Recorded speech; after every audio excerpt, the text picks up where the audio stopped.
Good morning students, how are you? I hope you all are fine. So students, without taking much of your time, we are going to start today's session, right? So in today's class, we are going to discuss about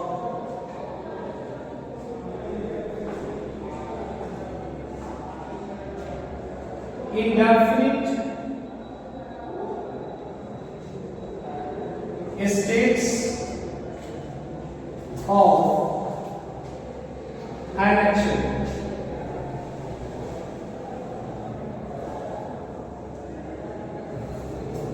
आज की class में हम जो पढ़ने जा रहे हैं वो टॉपिक है हमारा indefinite states of an action. Action का जो इंडेफिनिट स्टेट है, इस इंडेफिनिट स्टेट के हेल्प से हम क्या करते हैं, जो इंडेफिनिट टेंस का फॉर्मूला बनाएंगे। और आप जानते हैं कि इसी इंडेफिनिट को हम सिंपल के नाम से भी जानते हैं, राइट। आप इसे इंडेफिनिट बोलिए या सिंपल भी आप इसे बोल सकते हैं। और इसी indefinite state of an action के हेल्प से हम प्रेजेंट इंडेफिनिट टेंस या सिंपल प्रेजेंट टेंस, इसी का दूसरा नाम है, उसके फार्मूला को भी बनाएंगे। वहीं इसके बाद हम सिंपल पास्ट टेंस का फार्मूला बनाएंगे और उसके बाद हम सिंपल फ्यूचर टेंस का फार्मूला बनाएंगे। तो हमने जो लास्ट क्लास है उसमें कई ऐसी चीज़ों को डिस्कस किया था, जैसे वर्ब के जो अलग अलग फॉर्म्स थे वो अलग अलग टाइम को बता रहे थे। जैसे फर्स्ट फॉर्म प्रेजेंट को बता रहे थे, सेकेंड फॉर्म पास्ट को बता रहे थे, राइट। सो ये जो चीज़ें हैं जिनको हमने आपको पढ़ाया, उसके हेल्प से आज की जो क्लास है उसमें हम फार्मूला बनाना सीखेंगे।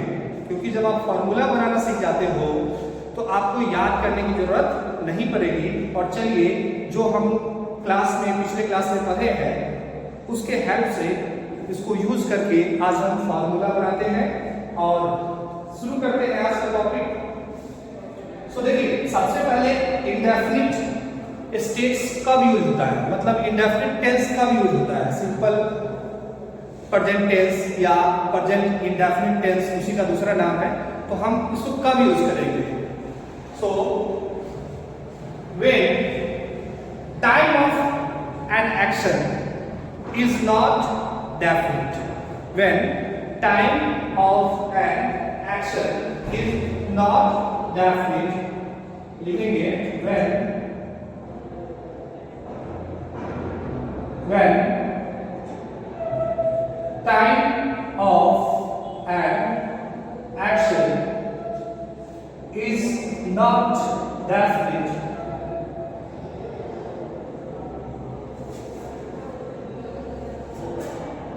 it is called indefinite, या इसी का दूसरा नाम हम सिंपल भी बोल सकते हैं, इंडेफिनिट सिंपल टेंसेस। सो हमने देखा कि जब टाइम ऑफ एन एक्शन जो है, एक्शन का जो टाइम है वो डेफिनिट नहीं दिया हुआ, राइट। किसी एक्शन का टाइम यहाँ पर जो है, time of an action is not definite. यहाँ पर आप देख पा रहे हैं कि जो टाइम ऑफ एन एक्शन है वो निश्चित नहीं दिया हुआ है।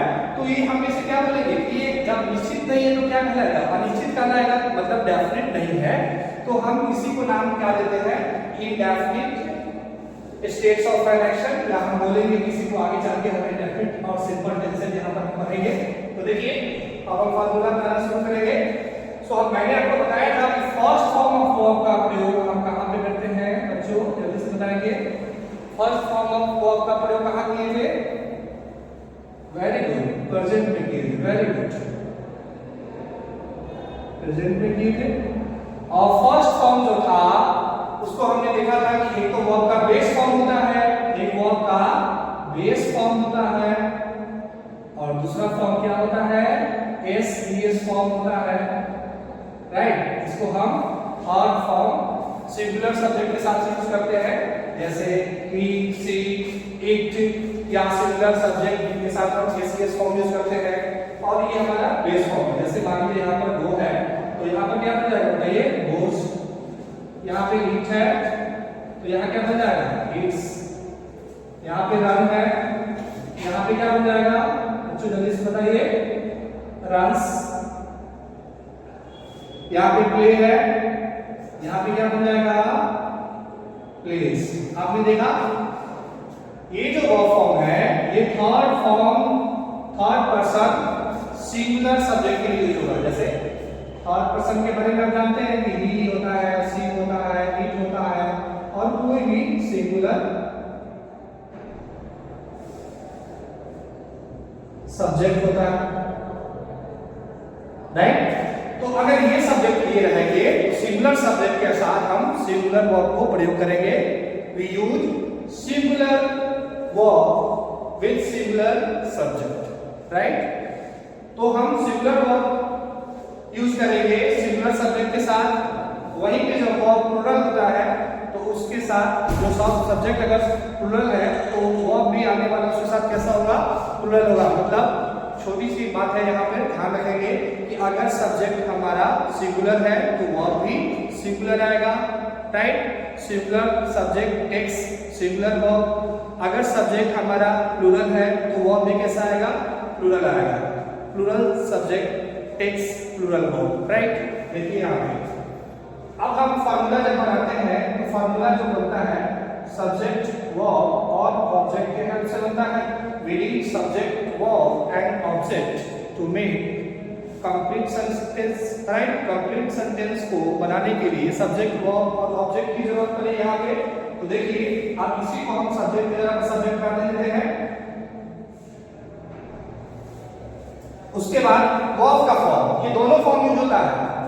बेस फॉर्म यूज करेंगे प्रेजेंट में और एस फॉर्म यूज करेंगे। हम क्या लिखेंगे बेस फॉर्म। ये क्या लिखा हुआ है हमारा बेस फॉर्म। इसको हम चाहे तो ब्रैकेट में लिख सकते हैं base form. Base form of verb हम बता चुके थे आपको। या तो हम बेस फॉर्म यूज करेंगे या तो हम वर्ब के साथ क्या यूज करेंगे एस।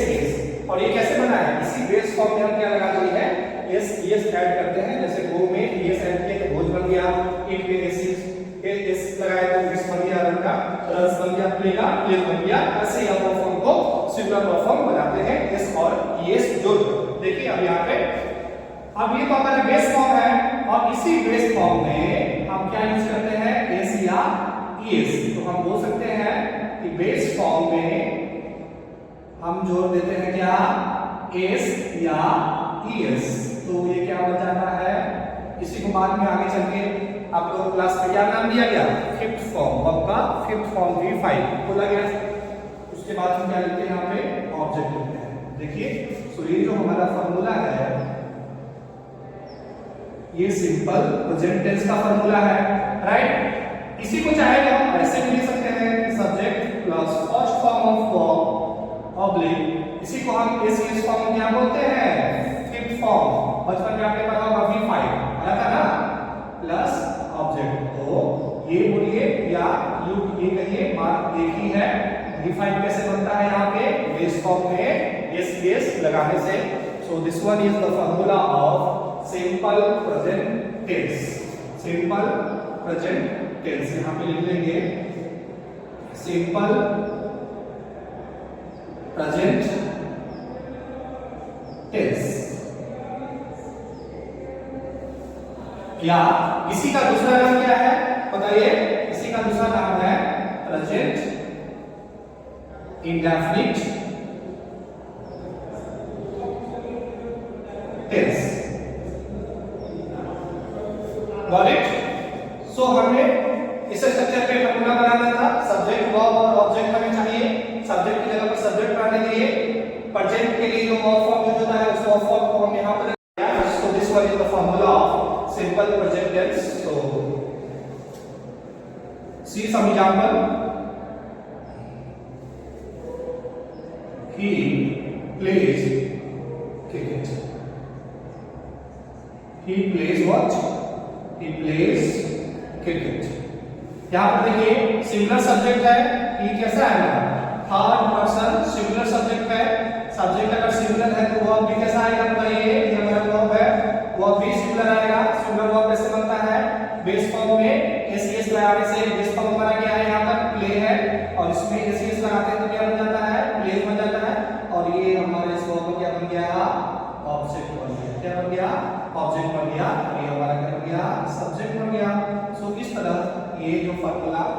बना, इससे हम एग्जांपल बनाया। अब देखिए अगर इसी को हम नेगेटिव बनाना चाह रहे हैं तो हम क्या करेंगे, डू और डज का प्रयोग कर देंगे हेल्पिंग वर्ब में। तो हम हेल्पिंग वर्ब इसी को हम बनाते हैं ही। देखिए जब आप नेगेटिव सेंटेंस को बनाएंगे, नेगेटिव बनाने के लिए क्या आप क्रिएट करेंगे, सेंटेंस को नेगेटिव आप बनाएंगे तो आप डू और डज यूज कीजिएगा हेल्पिंग वर्ब के जगह पर। तो देखिए क्या हो जाएगा, जब सेंटेंस को नेगेटिव बनाएंगे, देखिए फार्मूला लिख ही दे रहा है, तो subject plus helping verb plus not plus main verb plus object, ये बन जाएगा हमारा नेगेटिव सेंटेंस।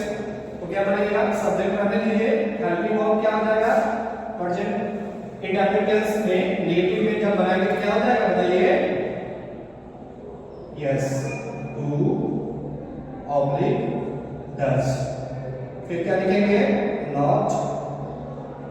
और आपको पता है हमने बताया था क्लास में कि डू डज या डिड हो उनके साथ वर्ब का बेस फॉर्म यूज होता है। याद रखिएगा कि जब भी डू डज या डिड का यूज किया गया हो, ठीक है, तो ये हमारा हेल्पिंग वर्ब की तरह यूज अगर है यहाँ पे, तो इसके बाद कौन सा वर्ब आएगा, मेन वर्ब, और वो मेन वर्ब इस फॉर्म में आएगा बताइए तो बेस फॉर्म में आएगा। इसके बाद जो वर्ब यूज होगा वो बेस फॉर्म का यूज होगा।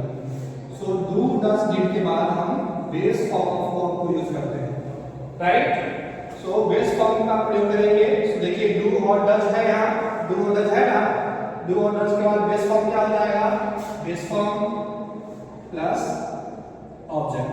देखिए इसी स्ट्रक्चर पर लिख देंगे इसको, क्या बन जाएगा, ही के साथ डू तो होगा नहीं, डू हमारा बेस फॉर्म है और यहाँ में भी सिंगुलर है, तो सिंगुलर वर्ब क्या हो जाएगा, he does not play cricket,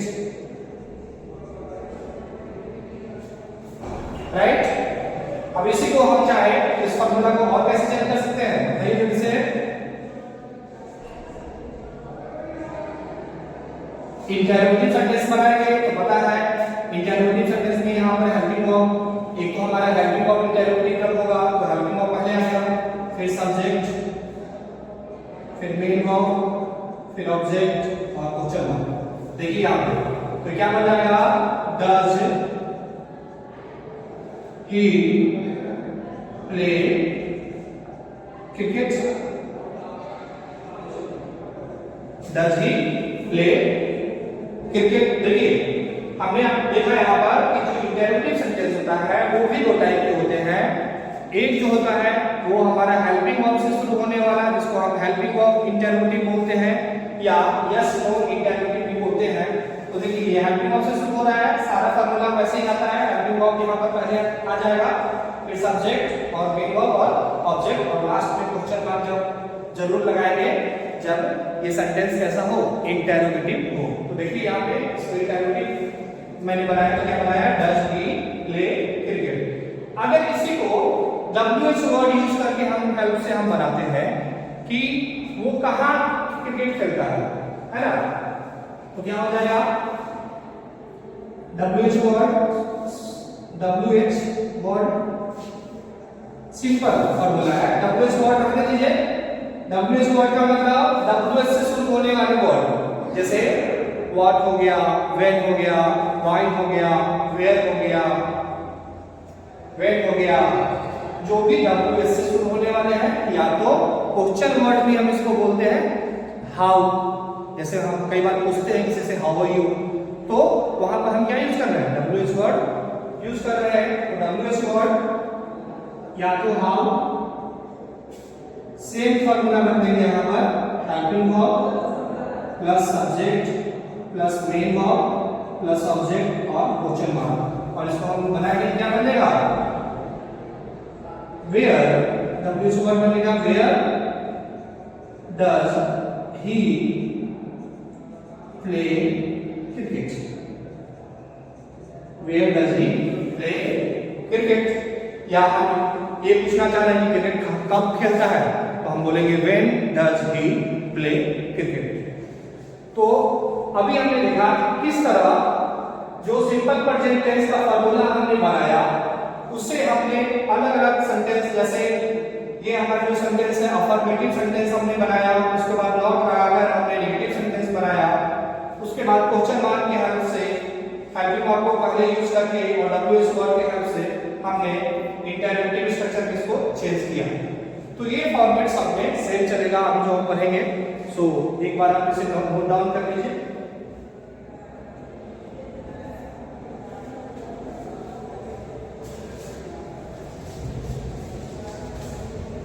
अब हम इसको इरेज कर रहे हैं, राइट, ताकि हम दूसरे टेंस को यहां पर लिख पाएंगे। मैं इसको इरेज कर रहा हूं, आप लोग इसको अच्छे से लिख लीजिए, अपने फेयर कॉपी में से अच्छे से लिखिएगा।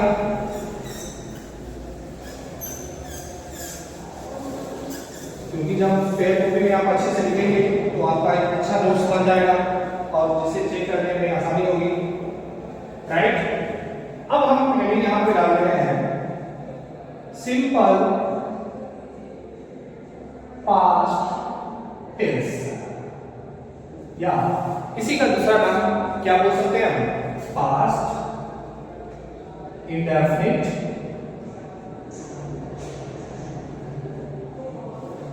टेंस, सिंपल पास्ट टेंस या पास्ट इंडेफिनिट टेंस। तो क्या बताया थे, आप लोगों को बताया था मैंने कि सेकेंड फॉर्म ऑफ वर्ब किस टाइम को रिप्रेजेंट करता है, second form of verb refers to past time. तो second form of verb past time को बताता है, तो ये पास्ट टेंस के लिए यूज किया जाएगा, राइट। सो देखिए सेकेंड फॉर्म ऑफ वर्ब को आप याद रखेंगे कि पास्ट टाइम को रेफर करने के लिए या पास्ट टेंस को बनाने के लिए आप यूज करेंगे। सो देखिए अभी हम फार्मूला फिर से वैसे ही बनाएंगे, subject plus verb plus object, ये सेंटेंस का स्ट्रक्चर होता है, गॉट इट। सो आप देखेंगे यहां पे सबसे पहले हम सब्जेक्ट को वैसे ही लिख देते हैं यहां पर। सो हम हमारा जो यहां पर टेंस है ये पास्ट टेंस है, तो पास्ट टेंस में कौन सा फॉर्म यूज करेंगे, अभी हम बनाए हैं आपको second form of verb. So second form of verb को लिखिए यहां पे plus object. So this one is formula of past indefinite tense और सिंपल पास्ट टेंस। क्या याद रखेंगे, subject plus second form of verb plus object, subject plus second form of verb plus object, got it. बच्चों जो example हमने लिखा है क्या उसको आप चेंज कर सकते हैं क्या, यहाँ पे जो एग्जांपल हमने लिखा है लेफ्ट हैंड साइड में सिंपल प्रेजेंट टेंस में, उसी को आप सिंपल पास्ट टेंस में लिखकर दिखाएंगे। चलिए कोशिश करते हैं।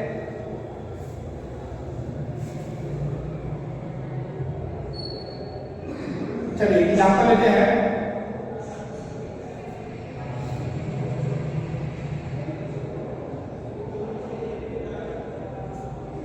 Rohan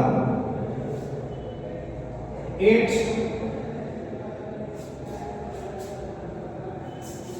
all apples. Rohan ate all apples। अब ये जो ate है ना, ये वर्ब का सेकेंड फॉर्म है, और ये वर्ब का सेकेंड फॉर्म हमें ये बता रहा है कि ये जो एक्शन है ये पास्ट का है और ये पास्ट टाइम में एक्शन हुआ, राइट। जो एप्पल ईट करने का काम हुआ होगा, एप्पल खाने का जो काम हुआ वो कब हुआ, तो पास्ट में किया गया। किसने किया, रोहन ने किया, राइट। तो इस वर्ब को परफॉर्म करने वाला व्यक्ति कौन है, डूअर कौन है, रोहन है। देखिए हमारा वर्ब के पहले क्या आता है, देखिए यहाँ पे रोहन हमारे यहाँ पे क्या हो जाएगा, सब्जेक्ट हो जाएगा, वेरी गुड। और वर्ब के बाद क्या आता है, ऑब्जेक्ट आता है, तो यहाँ पर ये हमारा क्या आ जाएगा, ऑब्जेक्ट हो जाएगा। So this one is formula of simple past tense, right. एक एग्जांपल और लिख लेते हैं।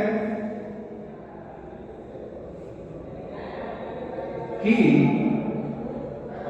helped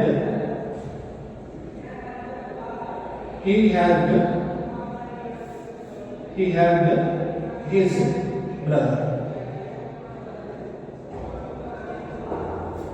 उसने क्या किया, अपने भाई को हेल्प किया। तो हेल्प करने का काम क्या प्रेजेंट में हो रहा है, नहीं, तो ये पास्ट में होगा।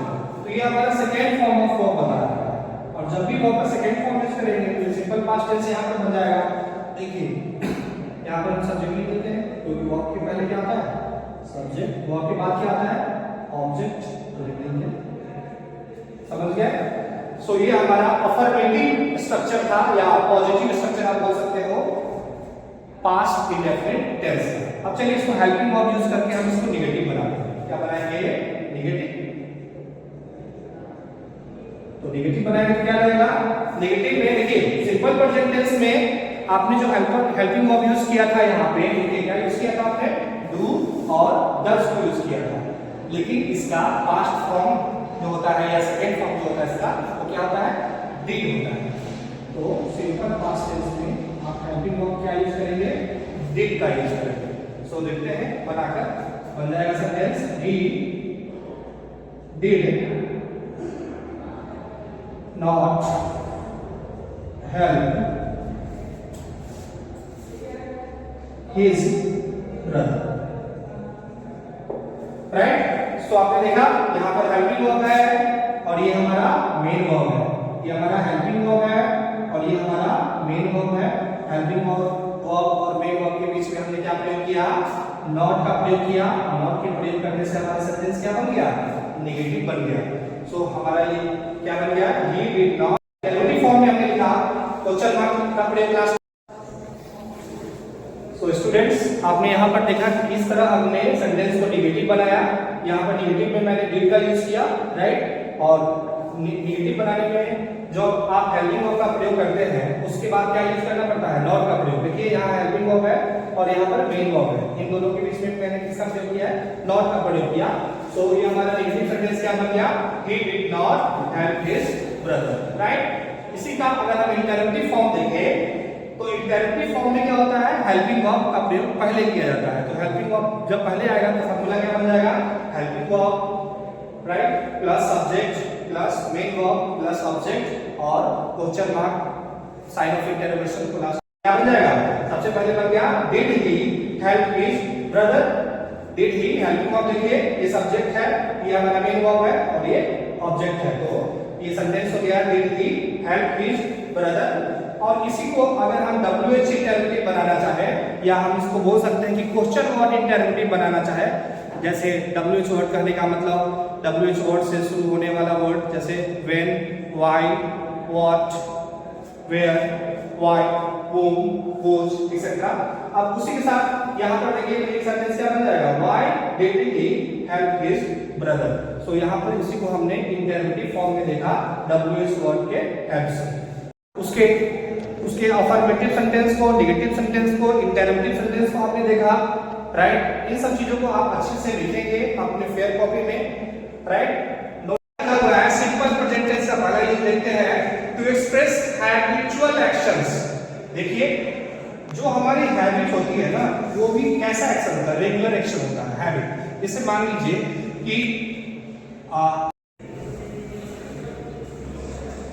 तो देखिए यहाँ पर जो पहला यूज जो है सिंपल प्रेजेंट टेंस का हमने यहाँ पर देखा कि किसी हैबिट को एक्सप्रेस करने के लिए जब आप किसी प्रेजेंट के हैबिट को बताना चाहेंगे या एक्सप्रेस करना चाहेंगे तो उसके लिए आप सिंपल प्रेजेंट टेंस यूज कर सकते हैं, राइट? जैसे मान लीजिए कि आप प्रतिदिन एवरीडे आप मॉर्निंग में कब चाय पीते हैं, तो चाय पीना आपका क्या हो गया? हैबिट हो गया, राइट? सो आप यहाँ पर कौन सा टेंस यूज करेंगे? सिंपल प्रेजेंट टेंस यूज करेंगे। वैसे यहाँ पर शामिल हो गया है, सुबह उठना हमारा एक काम है, तो हम क्या बोलेंगे? I wake up early, right? ये बोलिए या पूरा बोल सकते हैं I wake up early in the morning, right? Second, to express general truth, fact, right, और यूनिवर्सल ट्रूथ। देखिए जब कभी भी आप यूनिवर्सल ट्रूथ को बताएंगे तो आप कौन सा टेंस यूज करेंगे? सिंपल प्रेजेंट टेंस का ही यूज करेंगे आप। जैसे सन का राइज होना, राइट, सन का सेट होना, है ना? वाटर जो है 100 डिग्री सेल्सियस पे बॉयल होता है, तो वाटर का 100 डिग्री सेल्सियस पे बॉयल होना, ये सब किस में जाएगा? सिंपल प्रेजेंट टेंस में। तो सिंपल एग्जांपल ले सकते हैं the sun rises in the east. इसी को दूसरा एग्जांपल क्या ले सकते हैं? The sun sets in the west, right? Water boil करता है 100 डिग्री सेल्सियस पर, कैसे बोलेंगे? Water boils at 100 degree Celsius. Bank एक व्यक्ति है, अगर वो बैंक में काम कर रहा है तो इस सिचुएशन को बताने के लिए क्या यूज करेंगे? सिंपल प्रेजेंट टेंस यूज करेंगे और हम क्या बोलेंगे? He was in a bank, एक बैंक में काम करता है। For time table and scheduled action, जो भी एक्शन जो शेड्यूल हो चुका है, शेड्यूल एक्शन हुआ है या टाइम टेबल एक्शन है, राइट, जैसे the train leaves eight 6 AM। अब जैसे ट्रेन का ये जो टाइम है वो एक रूटीन वे में बना हुआ है, यूज किया the train leaves eight 6 AM, और ये कौन सा टेंस यहाँ पे कराया, simple present tense, right. Now एक और एग्जांपल देखेंगे, किसी भी इंस्ट्रक्शन को या डायरेक्शन को देने के लिए, इस इंस्ट्रक्शन को जब आप देते हैं, इंस्ट्रक्शन को बताने के लिए भी आप कौन सा टेंस का प्रयोग करेंगे, सिंपल प्रेजेंट टेंस का। For example open your book and read, right, book को ओपन करें और इसे रीड करें, तो कौन सा टेंस में चला गया, सिंपल प्रेजेंट टेंस में। चलिए अब हम यूजेस देखेंगे सिंपल पास्ट टेंस को। तो हमने बताया था सिंपल पास्ट टेंस करने का मतलब वो जो एक्शन है वो किसी पास्ट के पॉइंट को रेफर कर रहा होगा, ये एक्शन कहीं ना कहीं पास्ट में हुआ होगा। तो देखिए जैसे मैंने अपना होमवर्क कंप्लीट किया, राइट, तो आई कंप्लीटेड माय होमवर्क, और हम यहाँ पर सेकेंड फॉर्म ऑफ वर्ब का प्रयोग करेंगे, we use second form of verb to refer past tense, right. So हम क्या बोल रहे हैं, to show an action completed in the past, ऐसा एक्शन जो पास्ट में कंप्लीट हुआ उसके लिए हमने सिंपल पास्ट टेंस यूज किया। जैसे कोई व्यक्ति है, अगर उसने मुझे कल मिला या मैंने उससे मिला, तो ये एक्शन कल का हो जाएगा, मिलने का काम है वो कल हुआ, तो मैं क्या बोलूंगा, ही मेट मी यस्टरडे, और यस्टरडे जो है ये कौन सा पॉइंट है, पास्ट का पॉइंट है, तो हम क्या बोलेंगे, ही मेट मी यस्टरडे, ये भी सिंपल पास्ट टेंस हुआ। चलिए और यूज को देखते हैं, right, to show a sequence of past action. अब क्या होता है कि आप पास्ट टाइम में जब एक्शन को आप एक के बाद एक दूसरे एक्शन को परफॉर्म कर रहे होते हो, राइट, जैसे यहाँ पर एग्जांपल देखिए, ही होगा, उसने क्या किया, वो उठा, उसके बाद उसने क्या किया, ब्रश किया, दांतों को साफ किया, एंड वेंट टू स्कूल, तैयार होकर स्कूल गया, राइट। तो आप क्या देख रहे हैं कि जो सीरीज ऑफ एक्शन जो है, ये जो सीरीज ऑफ एक्शन है ये कब घटित हो रहे हैं, तो निश्चित तौर पे ये जो घटना है पास्ट में हुए है। तो पास्ट को रेफर करने के लिए हमने सीक्वेंस ऑफ पास्ट एक्शन को बताने के लिए हमने सिंपल पास्ट टेंस का यूज किया। सो आप इन सब चीजों को अच्छे से अपने नोटबुक में लिख लेंगे, नोट डाउन कर लेंगे, राइट, ताकि हम इससे अच्छे तरीके से चेक कर पाए। तब तक के लिए आप लोग इसको लिखते रहिए और नोट्स को रिवीजन करते रहिए। अभी मैं पीडीएफ भी इसके साथ भेज दूंगा, राइट, पीडीएफ को जो मैं भेजूंगा उसमें उसको आप एक एक चीज़ों को लिख लीजिएगा, राइट, और भी एग्जाम्पल उसमें जुड़ा हुआ है, उन सभी चीज़ों को आप पूरे पीडीएफ को अच्छे तरीके से पढ़कर लिख लेंगे, समझ लेंगे, और मिलते हैं अगले क्लास में। तब तक के लिए बाय, टेक केयर।